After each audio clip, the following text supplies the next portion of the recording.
What is happening, everybody? Welcome to another Stokastic NBA Live Before Lock. Today, we are sponsored by PrizePicks. As you guys come in, like the video, subscribe to the YouTube channel. We had a ton of injury news come out just shortly before the show, and there's no deep dive today, so we are going to go game by game, and that should allow us to hit on all of the different injury pieces. And at least as of now, we've got Rudy Gobert questionable, and we've got Naz Reid questionable. I do assume both of them are going to play. I could be wrong on that. It's always very difficult to predict what the Timberwolves injury report is going to look like.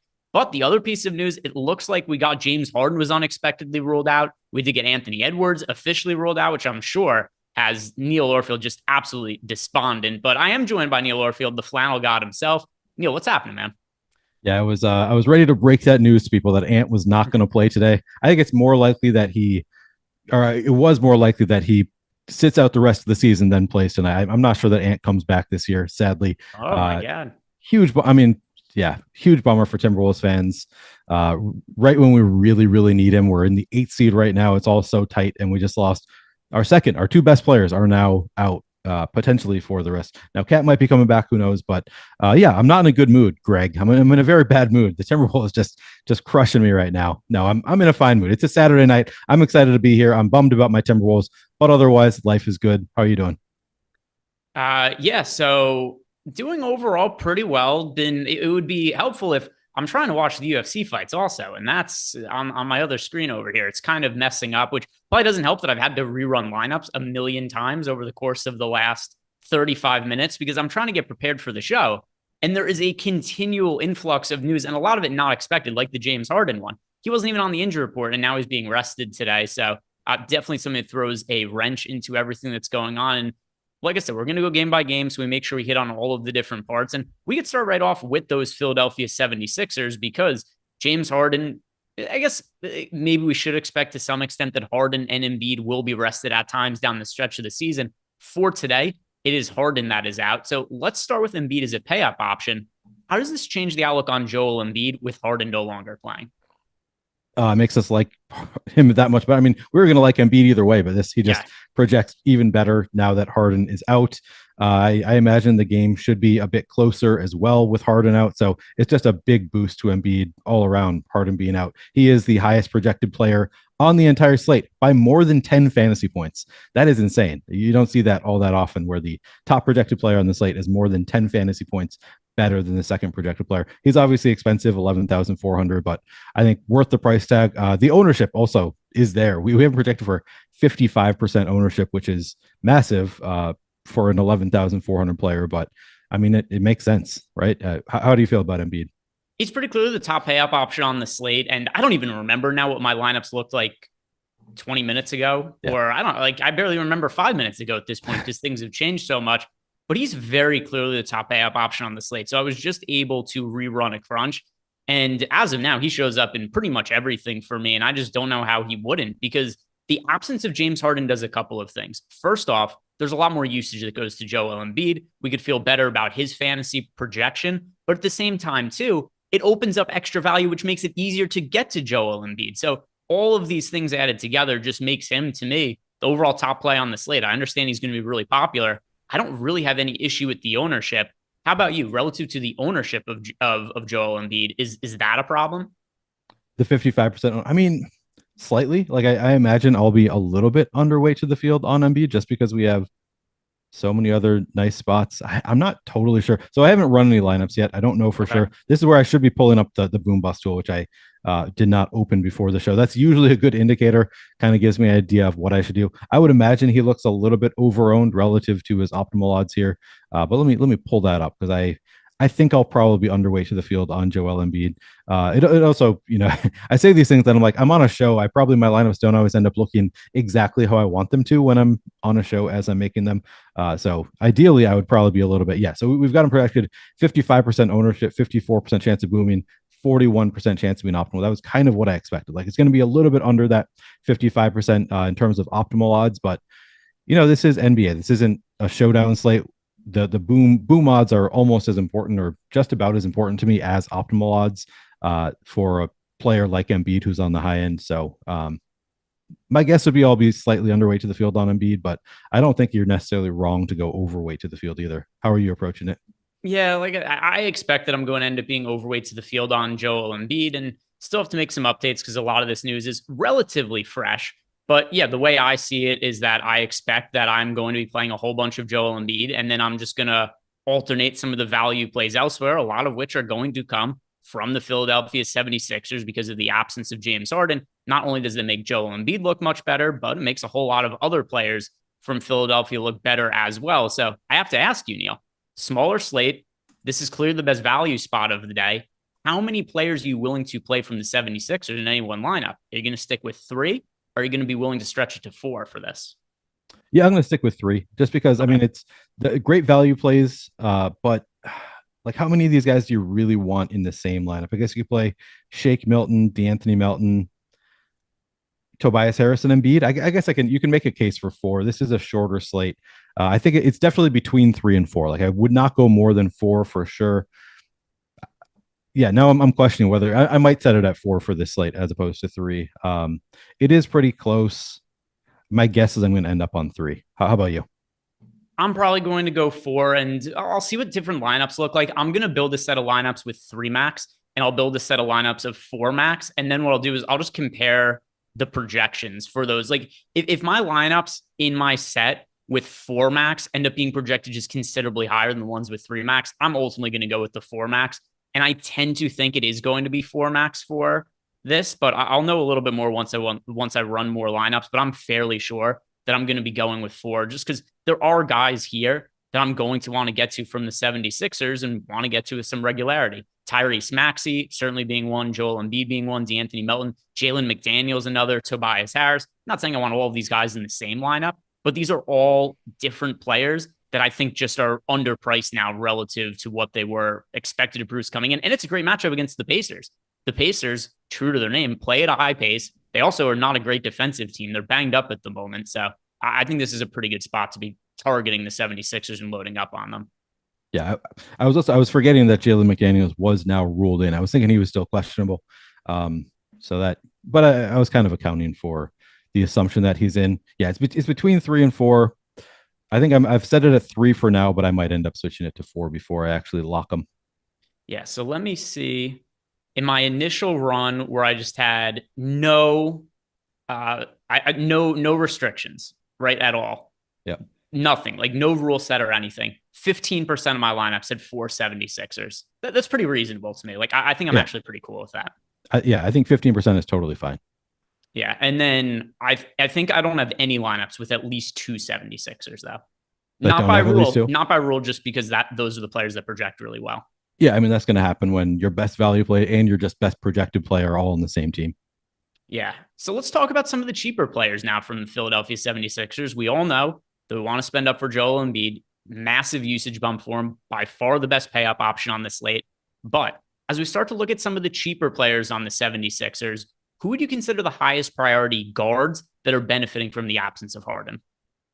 I mean, D'Anthony Melton looks pretty incredible here. 4,200. We've got him projected for 27 fantasy points. Looks really nice here. He's going to be chalky. 40% projected ownership for D'Anthony Melton. Shake Milton also going to get a little bit more run. We've got him now projected for over 25 minutes and 20 fantasy points. Not a huge priority there. So I guess I would say among guards, D'Anthony Melton looks like the clearest priority. He gets the biggest boost with no Harden. Tyrese Maxey, of course, looks good, but he just looks. We still have him just at a 5x value at 6,600. I think that the range of outcome, or at least the upside, I think is a little bit higher for Tyrese Maxey with Harden out. So I kind of like Maxey, even though we only have him at 5x value, because I just think that he's clearly got more upside. He's going to have more usage without Harden. And if his shots are falling, he could really have a nice game. But the biggest priority as a result of Harden being out at the guard position is D'Anthony Melton, and then followed by some interest in Shake Milton, possibly. And then Tyrese Maxey, I think, is more interesting. Yeah, and then I'll also add in. I know that he's not a backcourt player, but Jalen McDaniels. Now that he has been ruled in, unexpectedly, wasn't exactly expected to play coming into today. He is now going to be playing, and with that being the case, and him being the flat min and Harden being out, I think Jalen McDaniels is another really strong cash option and a good GPP play as well to save some salary with. I do think in cash games, you could make a case to play Maxey, Harris, McDaniels, Melton, and Embiid and just get all the production from the 76ers and follow your lineups elsewhere. Cash game option, not something I would be doing in tournaments. But at least as of right now, this is the order of exposure I'm getting to my 76ers players. I'm curious to see if this makes sense to you, Neil. Number 1 is Joel Embiid. Number 2, D'Anthony Melton. Number 3 is Jalen McDaniels. 4, Tyrese Maxey. 5, Tobias Harris. I'm a little bit surprised that you get more Tyrese Maxey than Tobias Harris. Just looking, I'm using these Stokastic projections, and Tobias Harris just projects extremely well for 5,100. Yeah. We've got him projected for 31.5 fantasy points. So we have him with a 6.2x value relative to Maxey being a 5x value. So that one surprises me a little bit, but the rest, I'm right with you. And I will add to that it's very close for me between Maxey and Harris. Like I get a good amount of both of them. It's not the biggest gap I have is Embiid to everybody else, and then Melton to the next guy. So like there's tiers. Yep. Embiid, I would say, is like 1, then Melton, then McDaniels, then it's like Harris and Maxey next after, with Maxey being just slightly ahead of him for me. So that's where I ended up coming out with my lineups, and we'll see what ends up happening in terms of other news over the course of the show. Although I do think that we should be, like I said, fairly settled unless something crazy happens with Rudy Gobert later. But are there any off-the-wall plays they're willing to take a chance on from the 76ers, given Harden being out? Anybody in the boom bust tool, maybe, that looks like a really good low-owned leverage play? Yeah, it's a good question. Let me look at the leverage plays from the Sixers. Nobody's standing out from the Sixers as like an incredible, nobody who's among our top plays in terms of leverage. I think for the most part, the players that we've talked about are the best looking plays here. Tobias Harris has positive leverage here. For the most part, the Sixers guys are getting so much ownership that we are projecting them with negative leverage in the boom bust tool. Again, I mean, like pretty clear that it's not really scaring either of us off of them that they have negative leverage in terms of optimal odds, because they just have such positive leverage when you look at their boom odds for all these Sixers guys. Outside of the guys we talked about, I mean, I saw somebody in chat was bringing up B-Ball Paul. We're only projecting for 11.5 minutes here, though. I don't think that I'm going to be playing Paul Reed. He doesn't benefit from the absence of James Harden, because Paul Reed is always a good point from a fantasy producer when he's on the court. You just need him to get those minutes, and nothing about Harden being out means he gets more minutes. Right. Outside of that, I mean, Niang. Yeah, I don't think there's anybody else who's going to be in my player pool outside of the players we've talked about. So in my player pool, most likely it'll definitely be Embiid, Melton, McDaniels, Tobias Harris, Tyrese Maxey. I think Shake Milton probably makes it into my player pool, and that's it for me from the Sixers. How about you? Yep. No, I think that totally makes sense. There's nobody I'm going really off the wall with in terms of like, I'm not doing any crazy deep dive on the 76ers and finding some, crazy super low on play. So the guys we talked about, I think we should feel pretty good about. And we're about to talk about the other side of this game with the Pacers. But first, super chat from Ace of Spades. You know it's coming. DK tiers. And I've got this ready for you. Tier 1, Joel Embiid by a very wide margin right now. Easily Joel Embiid in tier 1. Tier 2, I can't believe Jason Tatum is in tier 2 today. Wow. But when the other options, it's like Tatum, Markkanen, Jaylen Brown. I mean, that's Tatum all day. So really? Tier 1, Embiid. Tier 2, Tatum. Tier 3 is where it gets a little bit closer. But I do have Bradley Beal over Fred VanVleet. Tier 4, very, very close. I have Desmond Bane by the slightest of margins over Jimmy Butler and Pascal Siakam. But I think this is a really tight tier. Siakam, Bane, Butler, DeRozan, Adebayo. I think you make a case for any of those guys. Like I said, my slight lean right now is towards Desmond Bane. Tier 5, Jaren Jackson Jr. and Kyle Kuzma are your best options. I lean a little bit towards Jaren Jackson Jr. And in tier 6, I got the most of Tyus Jones. I think given that at tier 5, I had the most of Triple J, and tier 6, I had the most of Tyus Jones. Like I said, there's a lot of options to go with in tier 4. Maybe instead of Desmond Bane, I would say go with Siakam or Butler, just because then you don't have tier 4, tier 5, and tier 6 being Memphis players. But Ace of Spade, thank you for the super chat. And I hope that helps you build your lineups today. Let me double check and make sure there were no other ones that came in, which there are not. But let's go and talk about the Indiana Pacers now. And the Pacers going up against the 76ers. The Pacers themselves, they do not have Chris Duarte today. They don't have Tyrese Halliburton. They don't have Benedict Mathurin. Typically when we see the 76ers rule a player out, it is Joel Embiid, and it means their defense gets a lot weaker. Not really the case here, though, when it's just Harden being ruled out. So with that in mind, is anything really standing out to you from the Pacers? Because this team has more or less been priced for the absence of Halliburton at this point. Yeah, exactly. At this point, they're just all priced up to appropriate price tags here. If I have interest in anybody, I think it is still TJ McConnell, 6,100. I mean, they've priced him up enough that it's a reasonable price tag, but I still have some interest in McConnell, but he's just a little over 5x value for us. Revenge spot with the Sixers, of Yeah. course. So you got to factor that in, give him a couple extra fantasy points boost there. But other than TJ McConnell, who I do seriously like, by the way, outside of McConnell, you could play some Buddy Hield. I think he's playable, doesn't project extremely well, but I think Buddy Hield always has enough upside that I'm willing to play him. Miles Turner, I'd probably not playing him against Embiid. He's getting zero ownership, so you could consider him. Miles Turner will spike some huge games from time to time, so you could consider him. I'm not playing any Miles Turner. Yeah, no real priorities from Indiana. If I'm playing anybody, it's probably TJ McConnell, maybe somebody Hield. Okay. Yeah, I think that all makes sense. Like, this is a pretty low priority team for me. I'm getting to some exposure of TJ McConnell. Nobody really else, though. And it's something the other day, like when Halliburton got ruled out, it would seem like a spot that should have value, but they were getting Miles Turner back, TJ McConnell, somebody else who came back into the mix. He was out for a little bit. We've now seen McConnell since coming back. He has played, well, it was just the one game last time. He played 30 minutes first game back. I thought there was a chance he could be limited. That was not the case. Now, he also played way over his head. I don't think anybody should expect him to do some of the stuff he did last game. In 30 minutes, he had 12 assists. He also shot 75% from the field. Some of that is going to regress. So I wouldn't go and like lock and load TJ McConnell and playing him in some, crazy amount of lineups. But I think he's the best overall play from the Pacers, and he is somebody to get a little bit of exposure to. Is there anything else you'd like to add about the Pacers? If not, we can move on to the next one. No, I think we can move on. All right, so let's talk about your Minnesota Timberwolves. This is another really, really big spot potential for injury news because we know for sure that there is no Anthony Edwards. We've got Rudy Gobert questionable. We got Naz Reid questionable. Austin Rivers questionable. Who gives a shit? We know his dad doesn't. But we look at the Timberwolves, and it's hard for me to think that these injuries to Naz Reid and Rudy Gobert, we talked about it yesterday as well. It is hard to know when they're serious or not.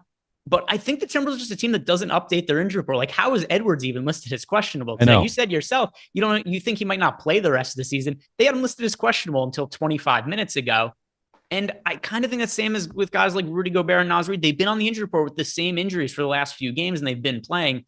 I'm just assuming they play now. If it doesn't end up being the case, we'll make changes. We'll alter. We've got 42 minutes till the game starts. We're going to find out during this show whether they're going to be in or not. For right now, I'm expecting them to be in, and I hope they're in because I don't really feel like making any more alterations. But this is your team. What do you make of Rudy Gobert being on the injury report yet again with the same injury? Yeah, so it's tough because they played double overtime last night, but Gobert fouled out, only played 33 minutes in that game. So, and the Timberwolves really need wins at this point. So I imagine everybody plays who is healthy. I don't think they're going to be sitting anybody who can play. And Gobert clearly just had a monster game yesterday. He seems pretty healthy to me. So I think everybody plays here for the Wolves. As you said, we're going to find out before the end of the show. But the only risk is that a lot of these guys did play a ton of minutes yesterday, but the guys who played the most minutes for the most part are not on the injury report. So it would appear that they're playing everybody. That's what I think as well. Now, could that end up not being the case? Like we said yesterday, I've been wrong many times about the Timberwolves and their injury reports. So we'll see what happens. The good news is we are definitely going to find out. Well, we should find out before lock. If we don't find out before lock, something has gone very astray with this Timberwolves lineup. But let's look at some of the potential options now. So you and I are on the same page. We're assuming Naz Reid plays. We're assuming Gobert plays. But we do know that Edwards is out. With that being the case, who are the value options that could potentially stand out for the Timberwolves? Yeah, so no incredible value options here. The clearest is Nickeil Alexander-Walker. He just has been very solid on a point per minute kind of basis. We're expecting him to get a few more minutes here without Ant. So Nickeil Alexander-Walker, the clear best value play on the Timberwolves at 3,600. We're projecting him for 24 minutes, 22 fantasy points. And I think that there's clear upside for more there. Even we're expecting him to come off the bench and still expecting him to play 24 minutes. If he gets a start, he's going to be a slam dunk. But even off the bench, I think Nickeil Alexander-Walker, very playable. Gobert, I assume he's playing, and we're only projecting him for like 30 minutes. I could see Gobert playing even more here again, just because the Wolves really need wins at this point. So I'll like some Gobert. assuming he's in. Conley at 5,600, maybe shoulders a little bit more of the offensive load. He had a big game last night with no Ant. We only have him projected for, again, just under 30 minutes, 28 fantasy points, but I do think he could spike an upside at 5,600. Kyle Anderson, again, 7,100. The price tag seems steep, but he has been just crushing it lately, yep, DFS wise. So I do still think, even at 7,100 with no Ant, 7% projected ownership, I have some interest in Kyle Anderson as well. Jaden McDaniels could play. Man, there are a lot of like, there's no like incredible plays from the Timberwolves side. No slam dunks like we have on the Sixers. But I think across the board, we've got so many of these guys. Jaden McDaniels, I think, he's a little bit more interested with no Ant. He's going to be more involved offensively. Taurean Prince probably gets a start. We're only projecting him for just under 23 minutes, but he's 3,900. He gets a start. Wouldn't be that shocking to see him to play 30 minutes, and he could be pretty interesting.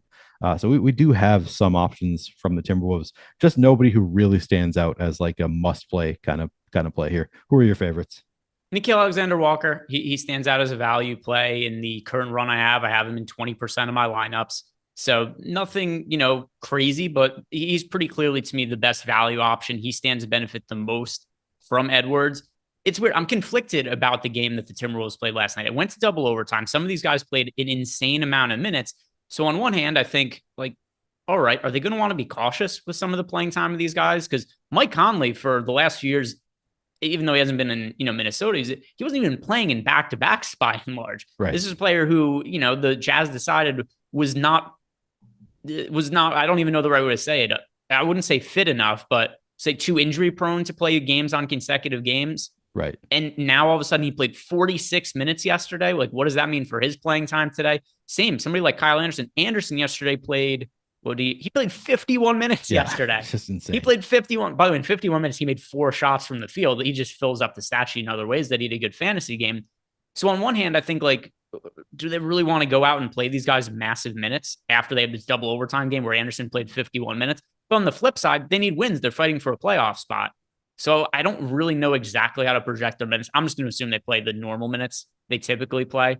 And with that in mind, the guy I do like the most is Nickeil Alexander-Walker because he has to play more minutes individually because Anthony Edwards is out. And I will say, I also think because all these guys played so many minutes last night, I think Nickeil Alexander-Walker could benefit from that. Like if they do, they're playing their players, they're trying to get the win here, but they're probably going to be somewhat mindful of the fact that Kyle Anderson played 51 minutes last night, that a lot of these starters played a ton of minutes. So I could see Nickeil Alexander-Walker get just a few extra minutes with these guys still healthy, playing, trying to get the win. They might still, take it a little bit easy on them and play some of the backups a little bit more. And I could see Nickeil Alexander-Walker being one of those players who benefits on top of what we already have projected for. Yeah, no, that definitely, that logic definitely makes sense. And actually based on that, like I said, he was already my favorite player from the Timberwolves. I might be apt to play even a little bit more Nickeil Alexander-Walker as I do the next run of my lineups, just because based on that, I think it makes a lot of sense to me. Is there anything else you want to add about Minnesota, or should we move over to Toronto?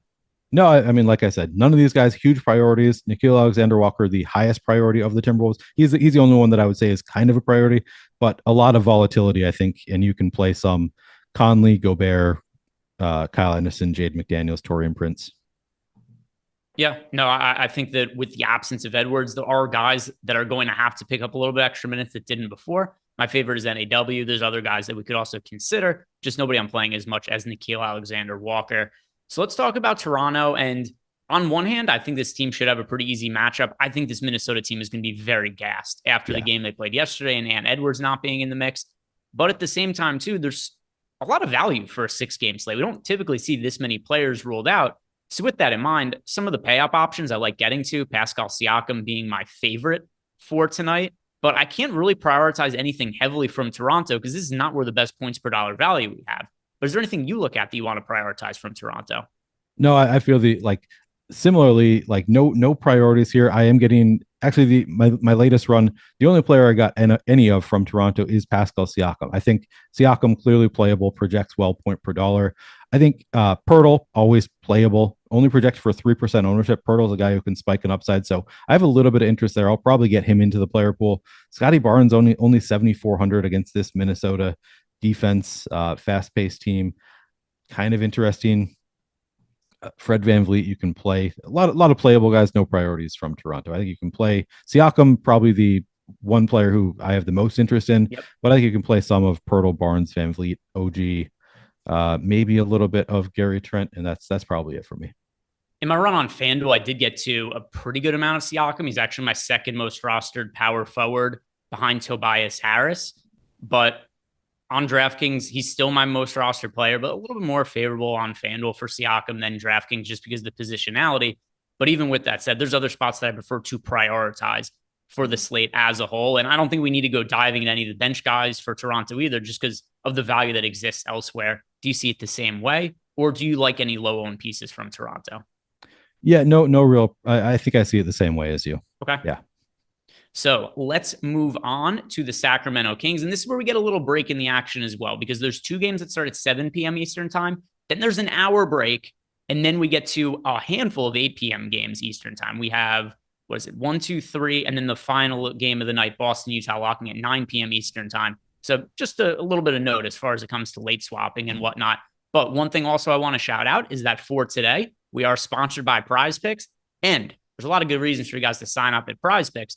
First of all, if you want access to our tools, this is the cheapest way to do it. You go and you sign up at PrizePicks, and you are going to get 1 month free Stokastic Plus Platinum. All the tools we have behind the paywall, you get those if you sign up using our PrizePicks link below. Also, you get up to a $100 bonus on your first deposit at PrizePicks when you sign up. Something else, though, if you guys want another way to get access to our tools for really cheap, we've got the Hall of Fame. Neil's been in the Hall of Fame. I assume we've been in the Hall of Fame. I don't really know what gets put in the Hall of Fame every day, but because we used to do the Hall of Fame, now we got the Hall of Fame segment that goes in between shows.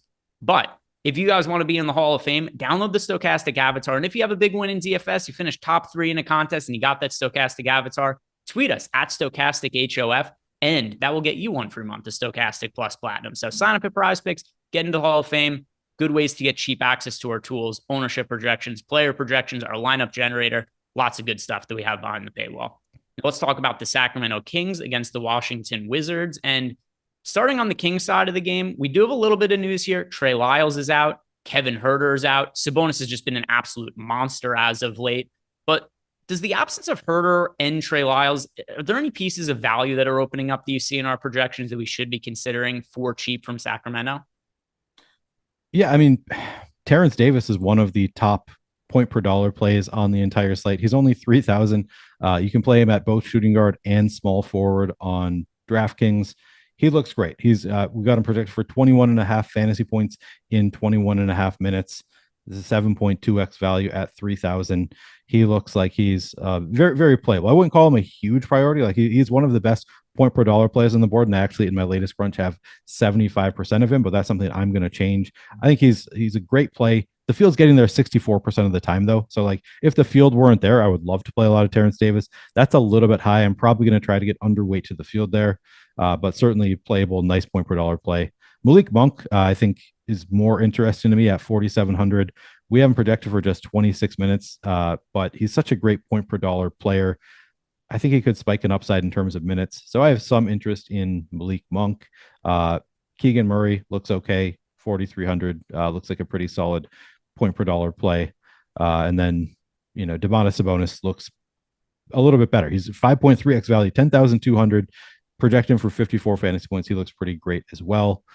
So yeah, across, and then of course, De'Aaron Fox, Harrison Barnes, both playable as well. But no, outside, I'd say the biggest priority probably Terrence Davis, Malik Monk, and some interest in Keegan Murray. Domantas Sabonis looks great on the top end. How about you? How are you feeling about these Kings? Yeah, so as far as the Kings go, let me separate this out and look at where my exposures came across the two different sites. So clearly we don't have as much value to talk about here as we do in the other spots, even with some of those players being ruled out. So I do like Malik Monk as a cheap piece of value.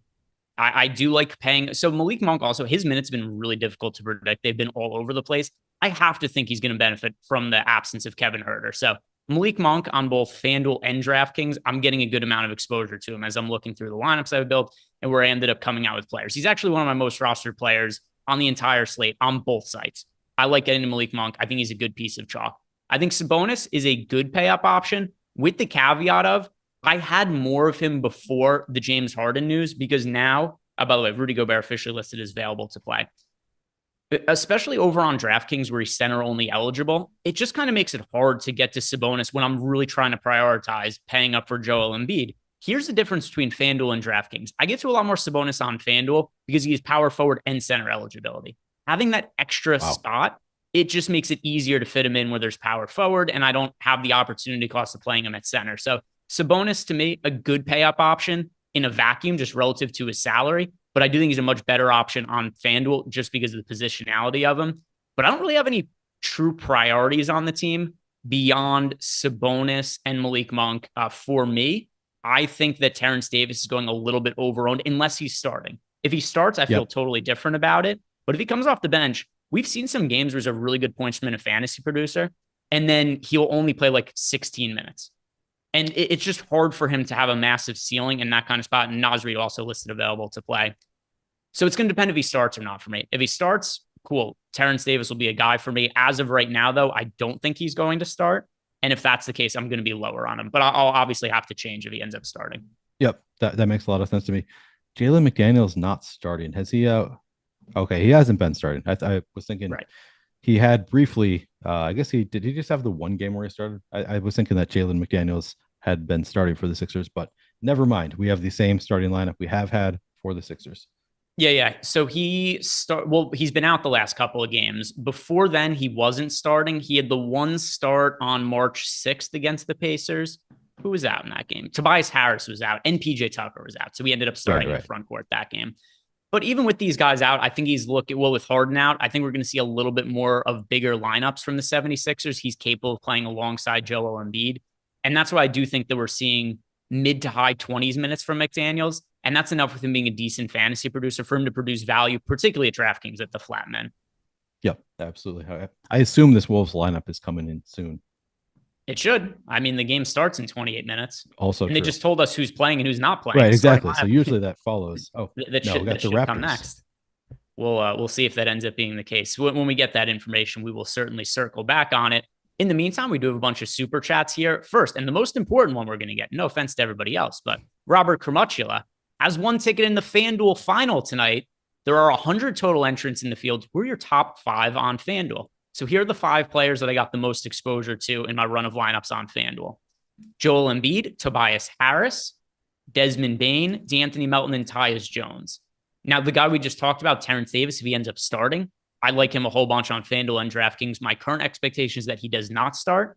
If that ends up not being the case and he starts, then he's somebody else that would be a really high priority for you, Robert. But as of now, Jones, Melton, Desmond Bane, Tobias Harris, Joel Embiid, and good luck tonight. I hope you win.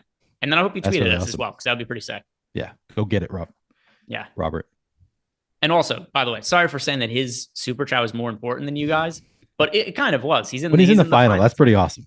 Yeah, he's in the final. Exciting. It's important stuff. The next super chats we have here. This one comes from Chris Albers. Just got off work and tuned in. What did I miss? Any must plays? So you missed all of the most important news on the slate. You missed us talking about the 76ers, and you missed us talking about the Timberwolves. Of the players in those games, I would say we should consider most important Joel Embiid, D'Anthony Melton, Jalen McDaniels, Tobias Harris, Tyrese Maxey, and Nickeil Alexander-Walker. Anything else you want to add in terms of what he's missed? I feel like that just as I think it's pretty good synopsis. We did get the Timberwolves lineup. It is as expected. Taurean Prince is starting. We got that news before the other news. I just missed it. Okay, cool. So we got Taurean Prince. So nothing unexpected there. Nothing we have to change, which is perfect. I didn't want there to be some weird start that I have to do my 9 millionth change of the day for. So all well and good as far as I'm concerned. Like you had said before with Taurean Prince, he is somebody to consider as a low-cost play. Let's see. We've got Taurean Prince is $3,900 on DraftKings. On FanDuel, Prince is... because I'm still just showing the Kings players on my screen. That's why he's not showing up. 39 on DK, 4,000 on FanDuel. He's in my player pool, but not a high priority option. It seemed like that's where you were with him as well. Yep. All right. Let's move on then. And let me check to see if there were any other super chats. Answered the one from Chris. Daniel Buffington. PrizePicks question for Greg and Neil. Who are your favorite fantasy scores to go over? All right, let me pull up PrizePicks and look at some of the over-unders for fantasy scores. And something else also, if we don't get through every single game before lock, we'll talk about him in the post-lock show. Not a big deal. There's a massive gap between the 7 and 8 p.m. games, and we'll be covering everything before the end of the show. But the question here was, who are my favorite over-unders for fantasy scores for PrizePicks? Joel Embiid over. 59.5 seems like a big number. Not with James Harden out. I like the over on Joel Embiid at 59.5.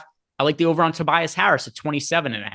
I think those are two props that we should look at the over for fantasy points. There's other ones for the Timberwolves that look pretty good. I'm just a little scared of their minutes when it's just an over-under type thing. So the two I feel best about are Joel Embiid over, Tobias Harris over, and it correlates with who we're playing for DFS as well. You like those players for today, I assume, Neil? Tobias Harris, that. Joel Embiid? Very much. Yep. All right. So there we go. Daniel Buffington. By the way, he specifically only wanted overs. He didn't want any unders. And I gave him 2 overs. Unders are un-American. Yeah. It's just rooting against the player. It's unconstitutional. It's immoral, as people told me on Twitter. Yeah. But I hope that helps you build out your lineups, Daniel, or your PrizePicks cards, I should say. Now let's get back to talking about the slate. We just talked about Sacramento. Let's sit on Washington now. And the Washington Wizards, another team that has some injury news because Kristaps Porzingis, he's out today. You know why he's out? Because he's on my best ball team. Nobody on my best ball team is playing in the finals. It's been ongoing. Because Adam has very live teams in the best ball finals. We're going back and forth. And I got my one team that ended up making it through has LaMelo Ball in it. Was my first round pick. Don't know how I still have a LaMelo Ball team. I'm pretty sure I had Porzingis in there as well. And then my other players too. It's like Julius Randle, who plays the least amount of games of anybody in the finals week. It's just been a disaster. Nobody gives a shit. Kristaps Porzingis is out today. With the absence of Porzingis, who are the priority Wizards in a really high-paced matchup against the Kings? First, I was just going to say, I noticed Adam, every show he's on mentions, like, I really want this guy in for my best ball. And I did the same thing during the football season, like during the best ball, the late season. It's like, you just get so obsessed with your best ball teams. It's hard not to talk about it. I've honestly stopped checking mine because I know it's dead. Yeah, I mean, if you're missing, your LaMelo Ball team is still there. That's impressive. Yeah, I made a LaMelo Ball team to the finals. Yeah. Tilting. Very tilting.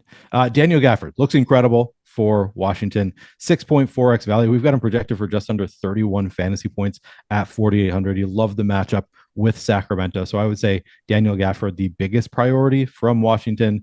Monty Morris looks like a pretty good value. We've got him in for 27.5 minutes, 25 fantasy points, projected for under 10% ownership. So kind of interesting there. Bradley Beal looks pretty great now at 8,600. Again, it's a great matchup. He's 8,600, projected for just under 46 fantasy points. Kuzma, of course, gets a bump up to nearly 40 fantasy point projection at 7,600. A lot of really playable guys here. Denny Avdia, again, he still looks good, 4,600. The price is right. Projecting him for about 26.5 minutes and 24 fantasy points. I'd say those are the bigger priorities for Washington, but all these guys look pretty good. I'd say my favorite player is obviously Gafford, just projects the best for us point per dollar. But Beal is pretty interesting with no Kristaps. He just gets a clear bump, and he's 8,600, great matchup. I kind of have interest in Beal and Kuzma. 7,600 feels a little bit low, so a lot of interest in these guys. Yeah, I'm both DraftKings and FanDuel. I get to Kuzma, I get to Beal. They're like 15 to 20% guys in that range. Denny, I think, is a good low cost option. He's not going to be starting today, but he never starts in these scenarios. And I always find that people are like, oh no, Denny isn't starting. It doesn't matter. He doesn't start in these spots. He comes off the bench. He plays his 30-ish minutes. He usually does well. So he's a good low-cost option. And we just got the starting lineup for the Kings, by the way, Neil. Oh. Kessler Edwards starting in place of Kevin Huerter. So, like I said, I wasn't exactly sure who was going to start. I said I didn't think it was going to be Terrence Davis. And we just come to find out that it's going to be Kessler Edwards starting. So let's circle back on this and look at Kessler Edwards, who has not started for the Kings yet this year. He's made no starts. A little hard to know what his minutes are going to be, considering he's never started a game for this team. What is his points per minute fantasy production? 0.55 so far this year. So not a great fantasy. Yeah, that's not great. He had some great games for the Nets, didn't he? Am I remembering this right? I feel like he had some just monster games. So here's what I think the impact of. If you guys got to a lineup or two with Kessler Edwards, fine, right? Because he is, what's the price point for Kessler Edwards? 3,900 under 3,900. So he's viable, but he's also just not going to be a priority because we have so much good value on this slate. The real big impact here is we were talking about Terrence Davis for. I assume he's going to get a pretty big knock in our projections now. This makes Terrence Davis much less appealing. Yeah, for sure. Yeah. Loses some value there. I mean, he's projected for 64% ownership. That's obviously going to come down since he's not Yeah. starting, but I could still, it's Saturday night. Terrence Davis, if people were assuming he was going to be starting and just playing him, I could still see him being very over-owned here. So I'm going to knock down Terrence Davis quite a bit. He's still the stone min. I'm sure he's still going to project fine point per dollar, but definitely not a priority. Yeah, I think that makes a whole bunch of sense. And we just got a question here from Cheers Brew. DK Cash locks. He wants to know the players that he absolutely must play in cash games for DK. If Mike Muscala starts, I would say we haven't gotten to that game yet. He would be one of them. Joel Embiid, Malik Monk, considering that we've got Kevin Huerter out for the Kings. I think he should see some extended minutes. And then I would also say DeAnthony Melton. Those are the guys I would, on Desmond Bane as well. I can't remember if I said him. So if he starts, I would say Muscala. So these are the 5 guys I'm going to call cash game locks right now. Joel Embiid, Mike Muscala, if he starts, which I think he is, Malik Monk, Desmond Bane, DeAnthony Melton. Those are the guys. Anybody else that you see that projects really well and is very highly owned, you think these that our listeners here should absolutely be playing in cash games? I would think Tobias Harris probably makes it in there. Maybe not a sure thing, but he's 5,100. We've got him projected for 31.5 fantasy points, 32% ownership. So maybe borderline, necessary in cash. Okay. Yeah, I don't think if I had to give a 6th guy, he probably would be next. Okay. But yeah, I think there's a lot of good value. The cash game lineups I think come together fairly easily for this, like just considering how much value there is. But let's move on with the Miami Heat. So we've got the Miami Heat playing the Chicago Bulls. I think this is by far the least appealing spot on the entire slate. The total is only 216.5. We don't have value in this game relative to the other games. If you guys want to pay up for Jimmy Butler in a lineup or two, I'm cool with that. I think he's a little bit over-owned today, but I think you can get exposure to him. You could debam. Nothing's a priority here. This is the game I have the least amount of exposure to. Is there anything that stands out to you for Miami that I'm missing out on? Yeah, pretty obvious here. Jimmy Butler revenge game. Come on, Greg. Oh. Isn't everything a revenge game from Jimmy Butler now? He doesn't like anybody. True. He's played on half the entire league. Yeah. Worn out his welcome everywhere. So Jimmy Butler is the only player currently in my player pool from Miami. He projects fairly well point per dollar, even regardless of the revenge narrative. I do think Jimmy Butler is certainly playable. Outside of Butler, I don't know. Kevin Love just hasn't been getting quite as many minutes as I'd like him to get. So he projects pretty well point per dollar. I'm still not getting there just because we have better options available here. You can obviously play Bam Adebayo, project for under 5% ownership at 7,900. It's pretty interesting. I think he's an interesting GPP play. Tyler Herro looks okay at 7,000. We've got him at a 5x value. Tyler Herro certainly playable. So I think we've got some playable guys here. No real priorities. The only player currently in my player pool from Miami is Jimmy Butler. So let's move on to Chicago then, because if Miami isn't all that interesting, there's no reason to spend extra time on them. Then we don't have to. And I feel the same way about the Chicago Bulls. The only reason that the Heat are not my least favorite team on the slate is because the Bulls are on the other side of the game. We've got the Bulls all year. They've been a little bit difficult to figure out who's going to be the guy on a given night. Is it going to be DeRozan? Is it going to be Levine? Is it going to be Vooch? To me, there's better value everywhere else, and there's better pay up options too.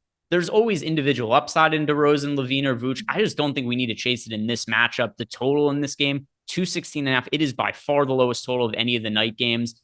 The next lowest total is 233.5 in Minnesota, Toronto. There's not a single other game of the total under 233. There's not going to be as many possessions in this game than anything else. I don't really like anything from the Bulls. Do you like somebody from the Bulls that you think I should be playing?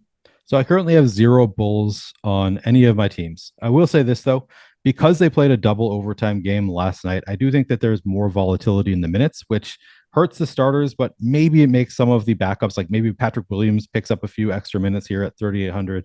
But yeah, currently I have nobody in my player pool. If you think you have a good read on what Chicago's rotation, what they're going to do in this game following double overtime game, then, I think it'd be totally fine if you want to chase somebody like a Patrick Williams. Some of these guys who didn't play as much last night, but are NBA caliber players might get some minutes. I think that's totally fine, but I'm not going out of my way to play any of the Chicago guys. Yeah, that's. I mean, I'm not playing any of them, so I'm not only not going out of my way, I'm not doing anything. They're just not making it in for me. We got a question in our Discord channel. This is from Hef Love. He wants to know who is the best DK play for 8,700 and under. Also, pouring out some Celsius for Neil's boy, Ant Edwards.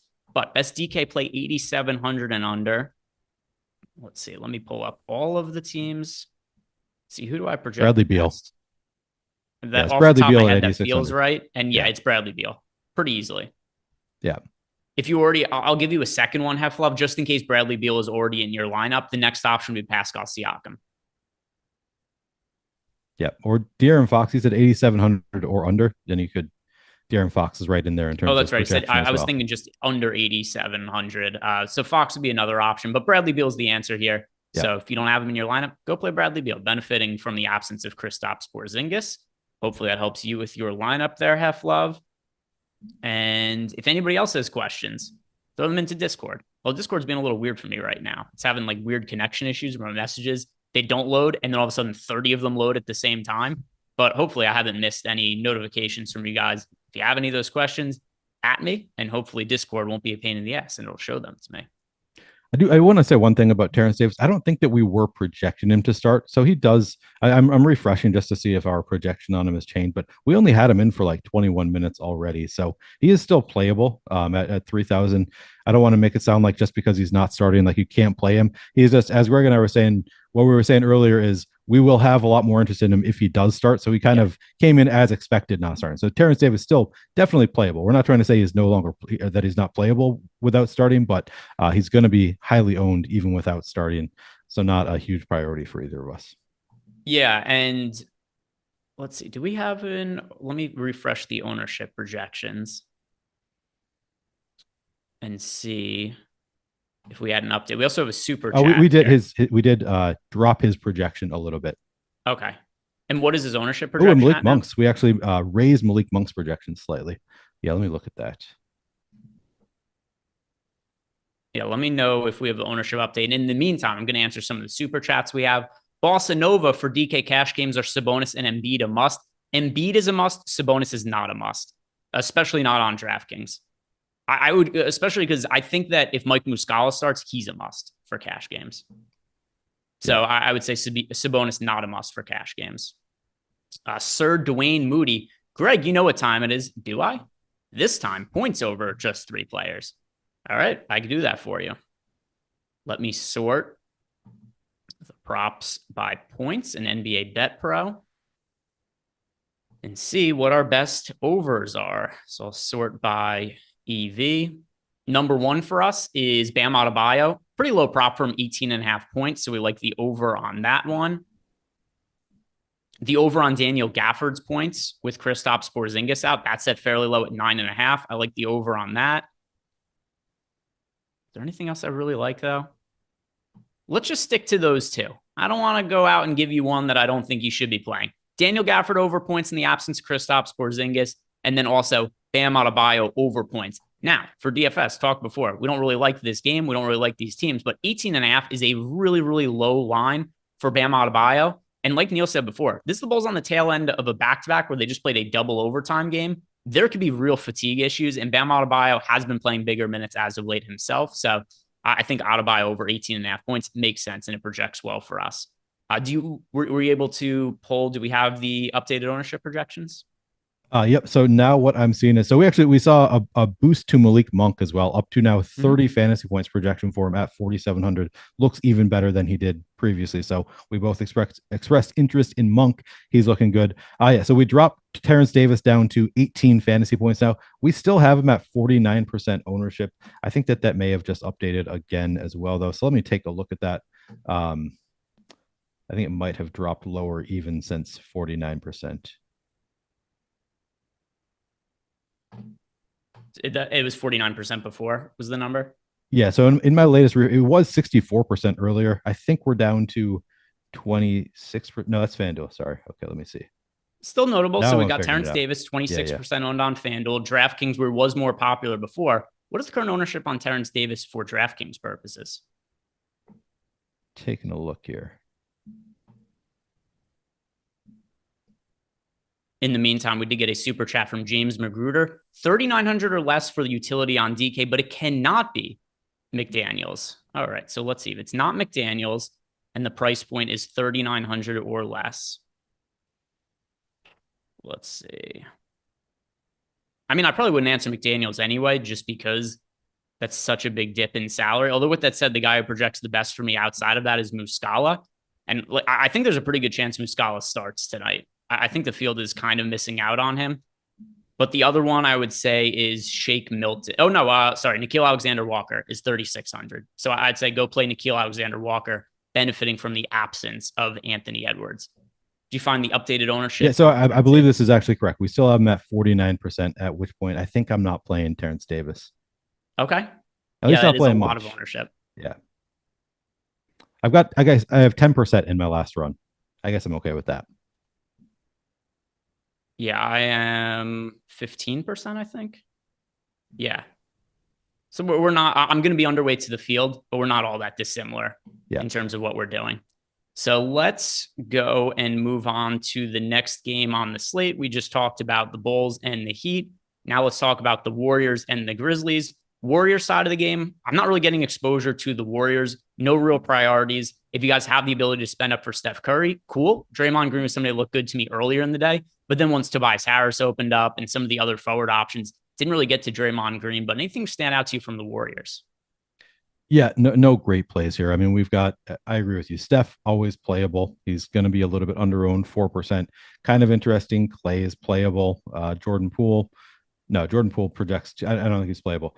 Steph Curry, Klay Thompson. Maybe you can play some Draymond. You can play a little Dante DiVincenzo if you really want to. Kevon Looney, man, what a night he had last night.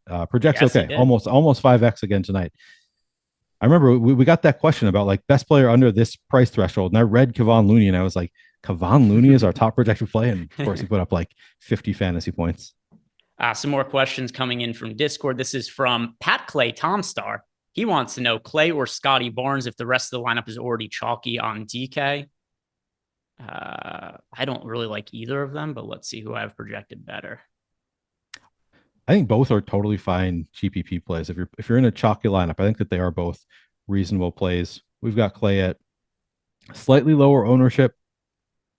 I like the matchup a little bit better for Barnes, so it's a little bit tough. I probably lean Clay in a chalky lineup.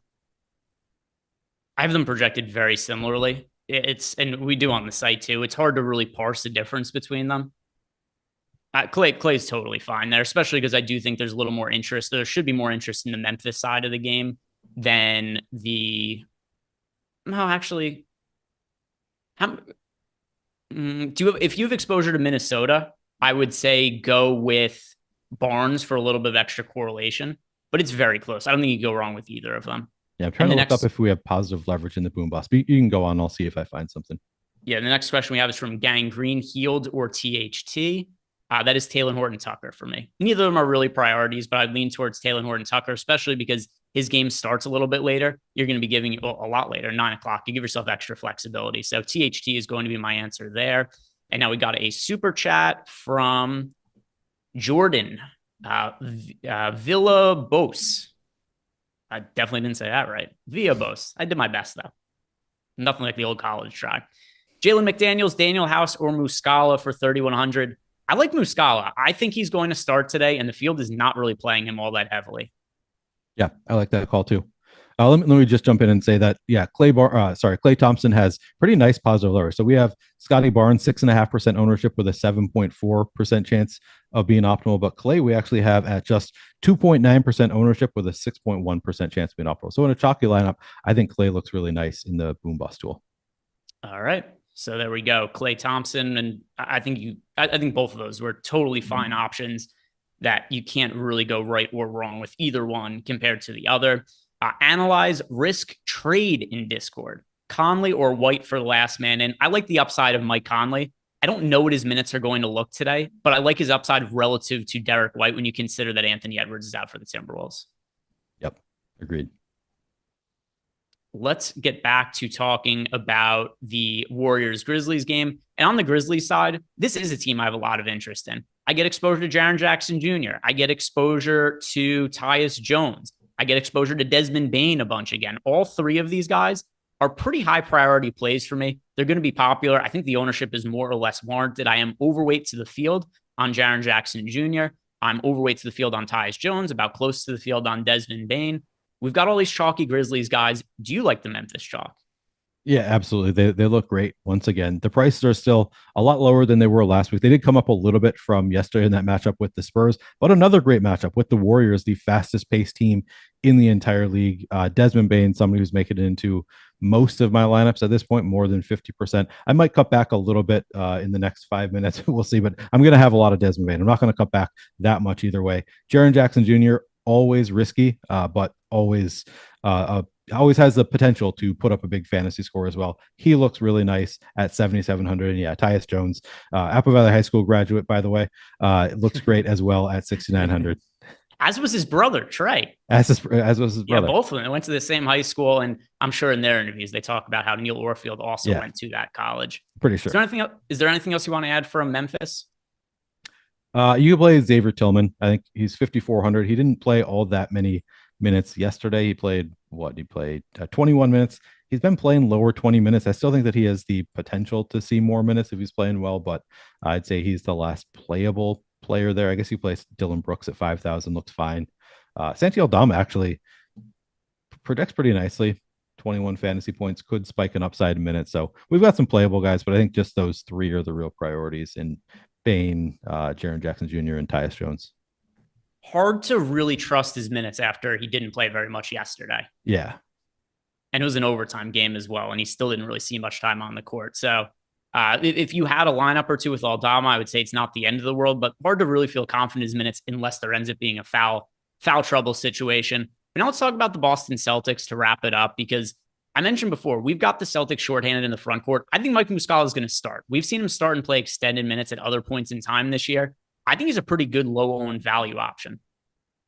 Yeah, I mean, he's one of the best in the Stokastic tools. He is the top point per dollar play at this point with a 7.3x value. We're only projecting him for 27 minutes, 22 fantasy points, but I think that there's upside for more than that. He's just 3,000, the Stone Min.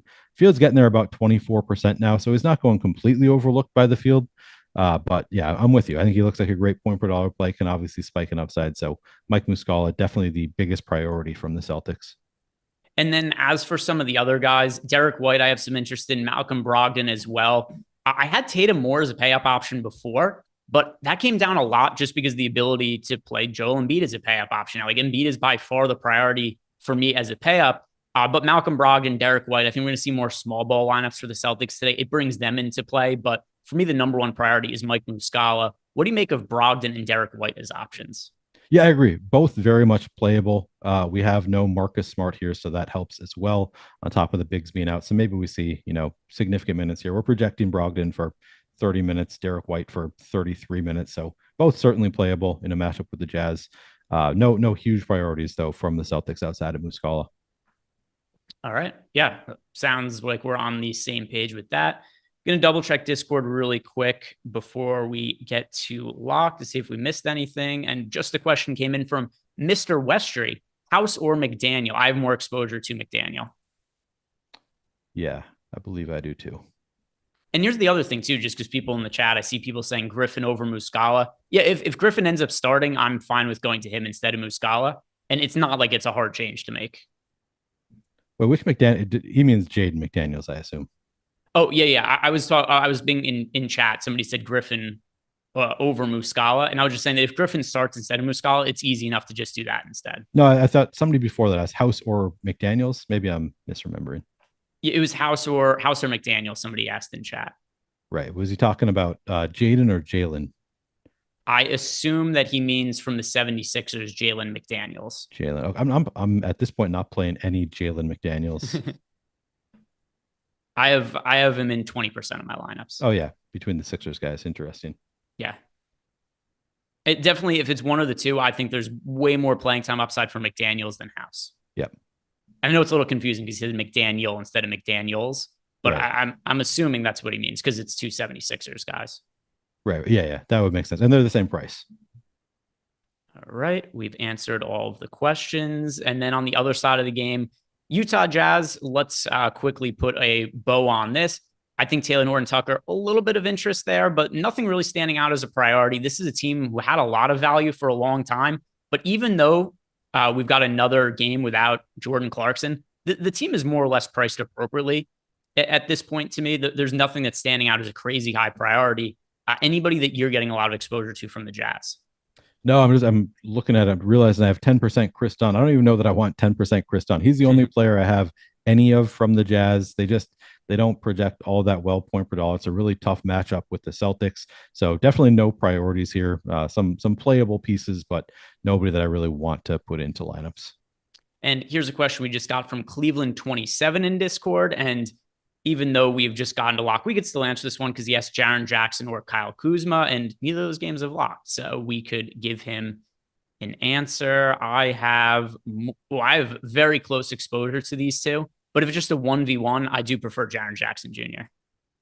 Who was he against? Triple J versus Kuzma. He could play either of them. Ooh, yeah. Probably Jaren Jackson Jr. just because of the matchup. Kuzma kind of just an interesting contrarian play. Yeah. I'm overweight to Kuzma, but it's still relative to the projections and them being priced nearly identically. I do prefer the Jaren Jackson Jr. side. Yeah, so we did it. We made it to lock. Yeah. Did you get your lineups in, by the way? I didn't get my final set in, but I got a pretty good set in. I just want to correct myself. Kuzma, not contrarian play. 25% ownership. Good point per dollar play is what I meant by Kyle Kuzma, but I still do prefer Jaren Jackson. Okay. Yeah, and I think both of them are good plays today. I prefer Jaren Jackson Jr. though.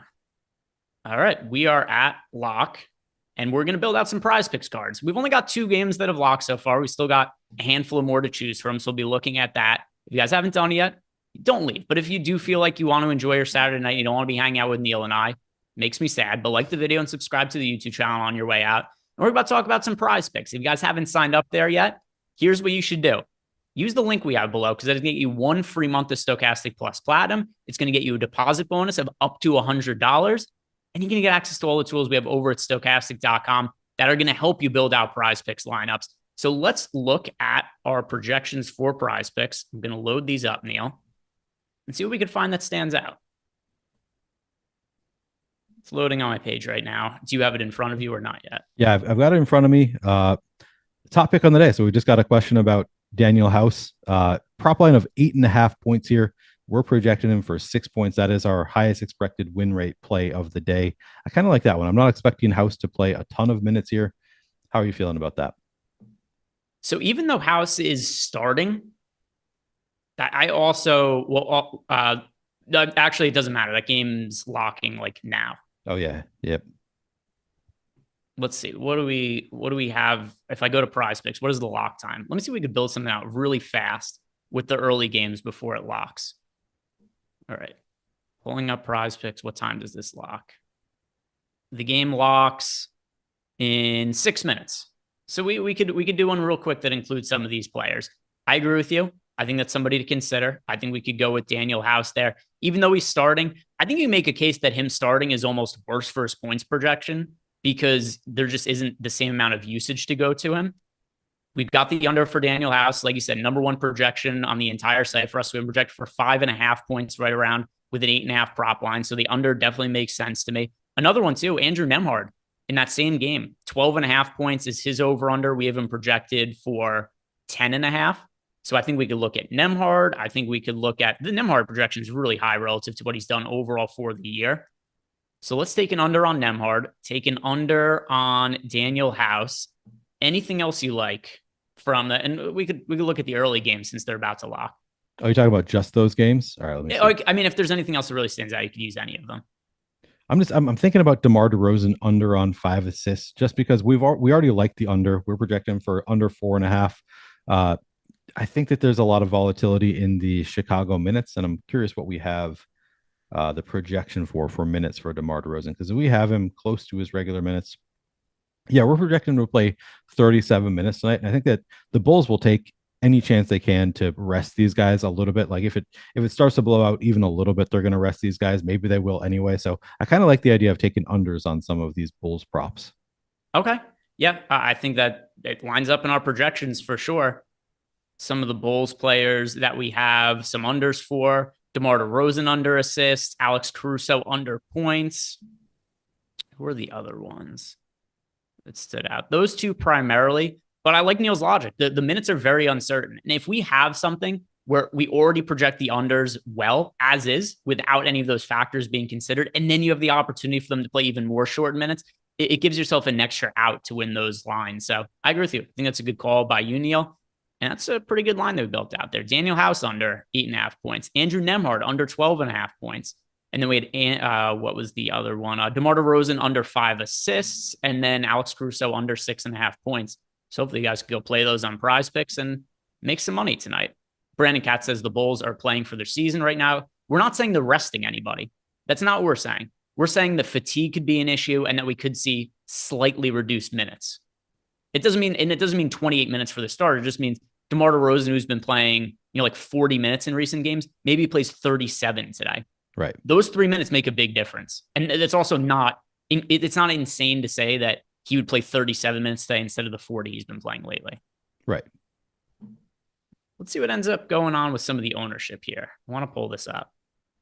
By the way, also on this other screen, I've been watching Rafael Fiziev and Justin Gaethje. They are going to war and beating the fuck out of each other. Oh, nice. Let's see what the ownership ended up being. What's your guess for Joel Embiid over on DraftKings in the $15? My guess for Joel Embiid, probably 58%. All right.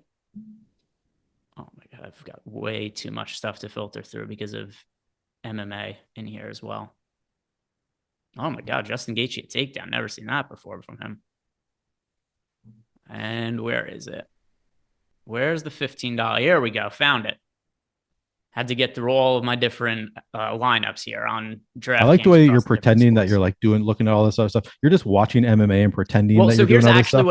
Here's actually what I'm doing. I'm clicking on for the stuff to load because I'm uploading the CSV right now. So it has to unzip the file anyway. So I might as well watch the UFC while I'm waiting for the file to unzip. It's almost done though. Opening contest standings dash 1, 4, 2, 5. Big number. I can't count that high. All right, here we go. Most rostered players in the $15 on DraftKings. Joel Embiid is 54.4% owned. What was your guess? 58. Pretty good. It's close to our projection at Stokastic. So I think that we were spot on. So yeah. Pretty close. Who do you think was the second most rostered player to this point? So we just have the Timberwolves and the Sixers games. Yes. Probably Melton. Yep. So we have Melton here at 40%, 40.18. So more 40% for Melton. Tobias Harris came in at 38%. Maxey, 26.5%. Nickeil Alexander-Walker, 26.5%. Nobody else north of 20% ownership. McConnell, 16.7. Taurean Prince, 13.6. Conley, 12.08. Considering this information we just got from the early games, what is your biggest sweat from the first couple of games? A player you're rooting for and a player you're rooting against, starting with who you're rooting for the hardest in the first couple of games. Yeah, so I did not get to exactly the lineups that I would have wanted to play. I have a ton of a lot of, so I've got 95% Melton, 90% Harris, 90% Embiid. I only played the 20 max, so I have a ton of those three, and then I also have 75% Nickeil Alexander-Walker. I took that risk, so I probably Nickeil Alexander-Walker is my biggest bet. What do you say his ownership is at? Nickeil Alexander-Walker was about 26. I forget what the decimal was after that. So it is fairly high. Yeah, I guess it's probably actually Tobias Harris is probably my biggest difference from the field. So he's probably my biggest sweat. Okay. So Tobias Harris at 38. Let's see for me. I'm pretty close to Tobias Harris. Where did McDaniels come in? Because I like McDaniels as a value play. For everybody who's wondering, Justin Gaethje did end up winning. Let's see. Yeah, McDaniels only... Oh, you know what's funny? Listen to this. Jalen McDaniels... Boy, this makes a lot of our questions confusing before. Jalen McDaniels is 10.32% owned. Jaden McDaniels is 10.29% owned. Ooh. How about that? That's crazy. How many people do you think meant to play one McDaniels and played another? I mean, it's tough because they're very different price points. It probably happened, though. Probably happened.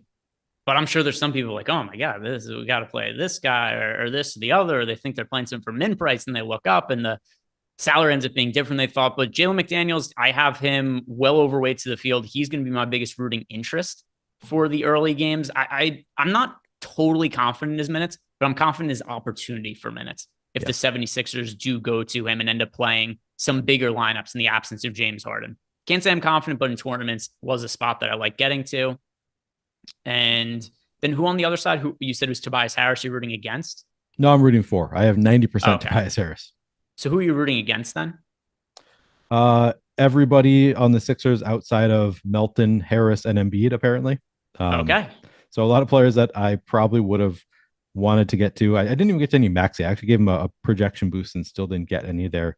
That upsets me a little bit. That's somebody I'm hoping to fade, I guess, at this point. But yeah, anybody outside those three for Philadelphia. Looks like the only Timberwolves player I got to is Nickeil Alexander-Walker. Still not cheering against him though. I love them too much. Yeah, and then didn't get to a ton of players from the Raptors. So plenty of to fade here. I got 10% Pascal Siakam, nobody else from the Raptors in my 20 lineups. Okay. Yeah, for me, see, who am I rooting against in the early games? I mean, I want Embiid to do well. Melton, Harris. I am underweight to the field on Maxey, but not like so insanely so that I need him to fail. I did end up coming in underweight to the field on TJ McConnell. So I guess I'm rooting against McConnell. But also, it's not like he's crazy popular at 16%. Yeah. We'll see what ends up happening with these games. We'll be sweating them as they come. We just got a bunch of super chats as well. First, Chris Williams. You didn't think I would miss the show. Never, Chris. You run the company. For Celtics Jazz showdown, do you see more 3-3 or 4-2 in this game? And if Griffin and Muscala both start, who's your pick between the two? Hit the like button, people. Yeah, listen to Chris. Like the video. Subscribe to the YouTube channel. If they both start, Mike Muscala, we've seen both of them start together in the past, and Muscala played a lot more minutes. So I do think we've seen the Celtics are more comfortable playing extended minutes to Muscala than they are to Blake Griffin. Griffin's still playable if he starts, but Muscala, if the two of them were starting, would be the better option. And then let me run lineups for that showdown contest because I don't have lineups run for that as of now. But I'll do that for you. And then I will have a better feel for who it is they should be playing in showdown from that game. I'm going to circle back on that, Chris. I'm going to answer the next super chat while those lineups are on. Mr. Cool Cam 97 on FanDuel. Tatum and Malik Monk or Jimmy Butler and Malcolm Brogdon. That is Tatum and Malik Monk for me. I like Monk a whole bunch today. I know he's more expensive on FanDuel than DraftKings. Didn't matter. I ended up getting to a good amount in the builds that I made. Neil, Tatum and Malik Monk or Jimmy Butler and Malcolm Brogdon. Which side of the equation would you prefer? Yeah, the former. Give me the Tatum Monk. For people who are not well-versed in the former and the latter, the former would be Tatum and Monk. The latter would be Jimmy Butler. And who was the other part of it? Jimmy Butler and Malcolm Brogdon. That would be the latter. So Neil and I are agreeing on that. I'm still running the showdown lineups for Chris Williams. And he wanted to know, just so people are in the loop, he wanted to know who the best plays are for the Celtics Jazz showdown contest later. Let's see what I end up getting to as I build lineups. So the other thing too is we still need that starting lineup for Boston. That's obviously going to change the shape of the game. We don't know exactly who's starting at center. There's no Al Horford for them. Did you end up playing Muscala, by the way? I did. I have a good amount of Muscala, I believe. I know I have some. Let me see how much I end up with. Yeah, I got 30% Muscala. And his final ownership projection, what did the exact number end up being on DK? We've got him at I can refresh this. The latest I saw was 24%. Yeah. I thought that was too low for Muscala. Let me see. When I was still got him at 24%. Okay. So keep in mind, Chris, as I'm running lineups here, I am currently under the opinion that Mike Muscala is going to start at center. And the way showdown contests work, Muscala is 1,000. Basically impossible to avoid him. I don't even know what a scenario would look like if Mike Muscala starts and fails at 1,000. Like he gets hurt 2 minutes into the game. Because you get some of these spots, you'll play these showdown contests sometimes. Someone will be 1,000 and the high price guys will go off. Somebody will be in the optimal line if they make a 3 at 1,000. They score like 3.5 fantasy points. Even on some occasions, we see players score 0 fantasy points. and land the optimal lineup at 1,000. So I don't see any way to get away from Mike Muscala. He is by far my favorite utility play. Favorite captain options: number 1, Jason Tatum; 2, Lauri Markkanen. Mentioned before, really like Mike Muscala as a utility play. Jaylen Brown, Walker Kessler, Taylor Horton-Tucker, Malcolm Brogdon, Derek White. Those were the other plays in order of how much exposure I got to them. But by far the best plays in this game to me: Jason Tatum at captain, Mike Muscala at utility, assuming that he starts. If Blake Griffin starts, he could also be somebody that is a consideration. And by the way, Brian Hodgman says the opportunity cost of Mike Muscala at center is rough. It is on FanDuel, not as much on DraftKings, because we could play 2 centers on DraftKings. And also keep in mind that Muscala's played extended minutes and done well as a starting center for Boston this year. He has made, he played 35 minutes his last start. That's a lot of playing time. The start before that, he played 44 minutes. There was a bunch of guys out in that game, so it does come with a little bit of an asterisk. But those are the two games Mike Muscala started for the Celtics: 44 minutes and 35. If he starts, I think that's a pretty play. Yeah, if he starts, it's hard to get away from that. And the other thing too is he's a pretty good points per minute fantasy producer. He's not like, Joel Embiid points per minute or anything, but still, just under 15 minutes per game, scores just over 13 fantasy points. So if you're going to give him 30 minutes, then you're getting him for, mid to low 20s fantasy points. Pretty good value option at the flat min on DK. Can you confirm that you just like saying the name Mike Muscala? Is that the reason you keep talking about him? Well, I keep getting questions about him also. That's true too. There was just some speculation in chat. I do have to give you an update. This is going to bum a lot of you out. No Gobert, no cash. Your night's over. No Gobert, no cash. All right. How quickly does he start? Oh, also, sorry. Chris wanted to know, am I getting to more of, I forgot about that. Thank you for adding that. Yeah. Chris wanted to know if I was getting more 3 3s or 4 2s. Let me double check. Stacks, I am getting more of, actually almost an identical amount. I get slightly more 3 3s, but not significantly more. Of the lineups I built, so I built out 150 lineups. 65 of them were 3 3s and 58 of them were 4 2s. When you play 4 2s, which team do you get more of? Oh, and by the way, I should add that is the 3 3s and the 4 2s. I'm just talking about the Celtics are by far the better option in this game. Okay. By far the better option. So I have some 5 1s also, and those are all Celtics that ended up coming up for me. The Celtics just way better value than Utah for tonight. So my preferred build based on the lineups I ran, Chris, was 4-2, with the 4 being the Boston Celtics and the 2 being on the Utah Jazz side. Mike Muscala. Okay, well, I just added another one in because you don't know if somebody's playing a drinking game now around Mike Muscala. You got to make sure that they're properly fucked up every time I say Mike Muscala. It is the day after St. Patrick's Day, after all. According to some, which is a drinking holiday. Yeah, I heard rumors. Oh my God. The 76ers are off to a very poor start. 12-4. Pacers are up. So the fantasy output for the Sixers, we've got 0 fantasy points from Tobias Harris in the first 4 minutes of the game. We have 0 fantasy points from Daniel House. Joel Embiid has not made a field goal. He's 1 rebound and 1 assist. D'Anthony Melton has 2 points and no other stats.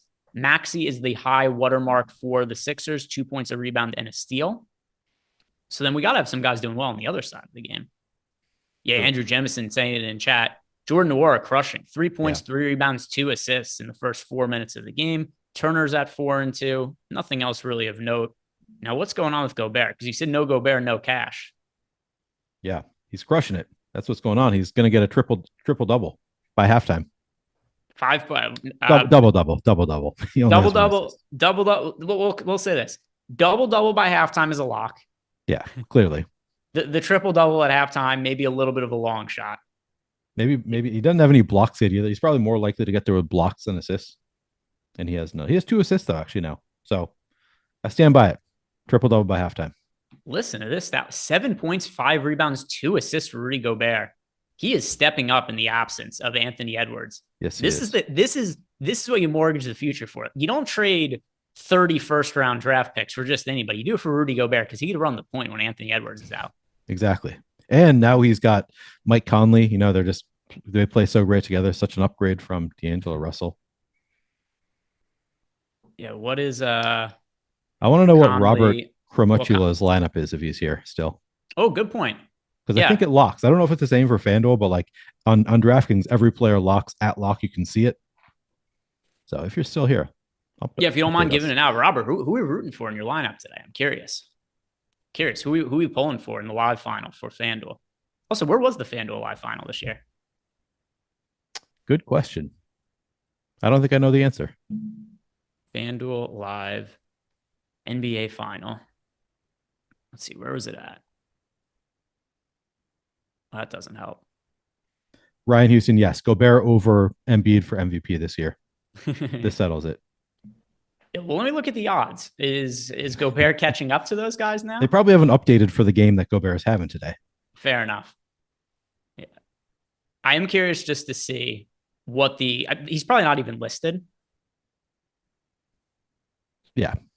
I mean, but if he is, I'm just curious to see what the odds are. What would the odds have to be for you to make a bet on Rudy Gobert winning the MVP? There is no number. Because I'm not gonna. It's a 0% chance. It's nothing. Yeah. It's somebody. But Joel Embiid up to minus 200 for MVP right now. Joel Embiid minus 200. Jokic plus 330. There's no odds listed for Rudy Gobert. The players that they don't have that many players listed at this point. I'm actually kind of surprised that FanDuel has done this because typically they'll just leave up players for awards with 0% chance to win. And you just hope somebody bets those numbers. They actually took most of those players out, but we have Joel Embiid is minus 200. Nikola Jokic is plus 330. Giannis is plus 400. Jason Tatum is 100 to 1. Devin Booker, Steph Curry, Luka Doncic, Damian Lillard, Donovan Mitchell, all 500 to 1. Luka had shorter odds before he got hurt, and now he's pretty much out of it entirely. Right. All right, here comes Kamaru Usman walking out. Who do you think is going to win tonight? Usman, Edwards, or are you unopinionated and don't care? I am unopinionated and don't care. I played exactly one lineup just like right before lock, and it did horribly. I have a lot of Rainmakers lineups with Usman, and my Rainmakers lineups are very good right now. If Usman puts up a good score, it would I think I've got some lineups that are very live to win. I can't tell if I've gotten really lucky or if I have a really big edge in Rainmakers because I've won like 3 of the slates. I've come in first in a contest. Wow. So far this year. You probably have some edge. I think there's a lot of luck involved as well, though. Just like DFS, it's a combo. So Tex, I don't even know who those guys are. Joel Embiid is the center for the 76ers. Nikola Jokic is the center for the Denver Nuggets. And then the other player who's in the MVP race was Giannis Antetokounmpo. His name, but people are still doing the bit sometimes, like, oh, how do you spell his name? I think the NBA did it at the All-Star game. They like Kevin Hart do a stand-up segment where he did a bit about how hard it is to spell Giannis's name. That's very hack at this point. But if you're unfamiliar with him, he is the 3rd player in the MVP voting. So hopefully that helps you get up to date on your NBA information. So Tex. He followed up and said, no, the MMA guys. Oh, my bad. I misunderstood. Now I know. What are the updated ongoings in this game? Rudy Gobert has not scored any fantasy points since we last checked, and the 76ers went on a run. They're now up 15-12. None of it on the back of Joel Embiid. The aforementioned MVP favorite has 0 points so far. Are we panicking? No, I'm loving it because Rudy Gobert, 7 points already. This is great. But I do want to ask you because the way that we have the game spaced out, we don't usually get slates like this. But if you are exposed to a really chalky Joel Embiid, and let's say he's putting up a total dud 30 minutes from now, would that influence how you look to late swap later on in the day? If you're playing a Joel Embiid who sucks, he's really chalky, is there anything you would do in some of those lineups with Embiid? Honestly, probably not for me, just because he's either going to turn it around and you're going to regret any decisions you made based on the dud, or if he duds out, at that point, you're just hoping to min cash, right? So you still want to, maybe you go, I don't know. I'm trying to think of it. So normally I don't make late swapping decisions around individual. I'm trying to think if I were a hand builder, I just have one lineup. What would I do if Embiid is completely dudding in half an hour? Probably not, because he still has plenty. We just saw it yesterday. Was it yesterday when he started off really horribly and then turned it around and crushed the entire slate? Yesterday, maybe the day before. It was the day before, I think. Either way, whatever his last game was, he ended up with a great game after starting slowly. So I probably would not Yeah, I'm fairly sure that was yesterday against the Charlotte Hornets, where he finished with a modest stat line of 38 points, 13 rebounds, 5 assists, and 4 blocks. Yeah. By the way, he started from the off field, poorly. Is this good efficiency? 16 of 21 from the field yesterday. What has he done for me lately, though? Seems good. What has he done for me lately? If we're talking about the last 10 minutes, not much.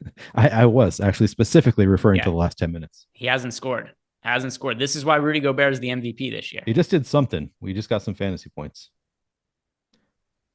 Up to 2 rebounds, 2 assists for Embiid.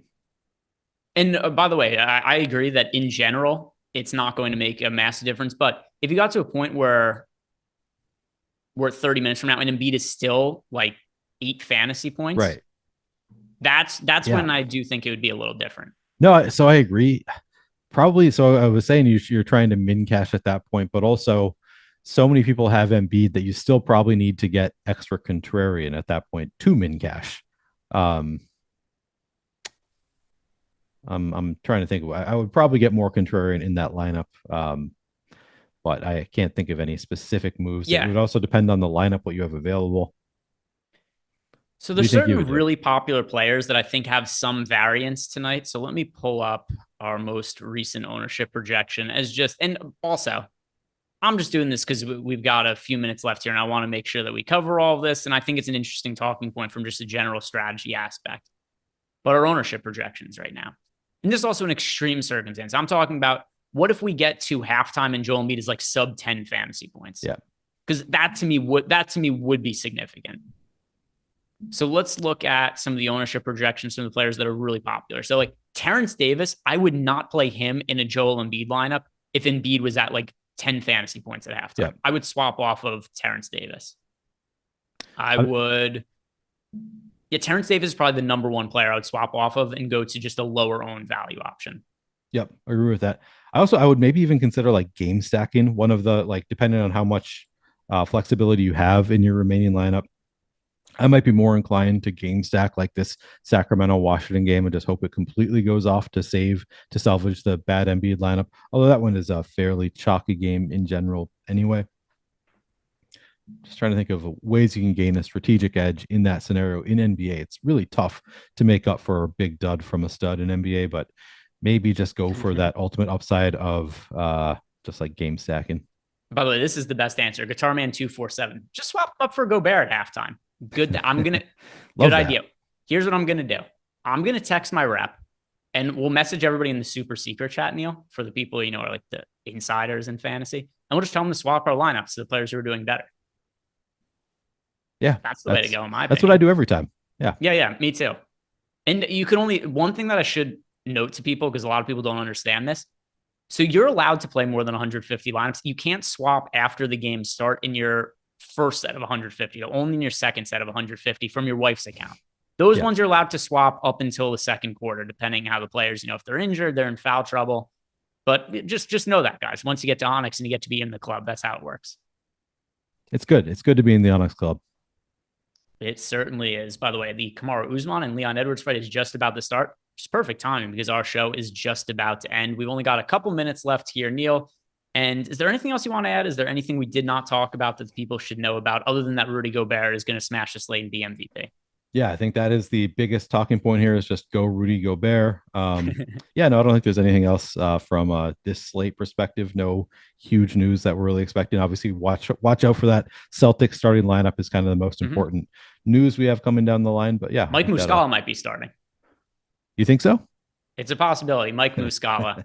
So if you guys haven't done it yet, that's going to do it for us today. Like the video, subscribe to the YouTube channel. You have a great rest of your weekend. I hope you guys all crush in DFS tonight. I hope Joel Embiid turns it around as well. That's going to be important for me. And one final note, Mike Muscala. Jacob, play us out right here. Mike Muscala, Mike Muscala, Mike Muscala, Mike Muscala. Later, guys.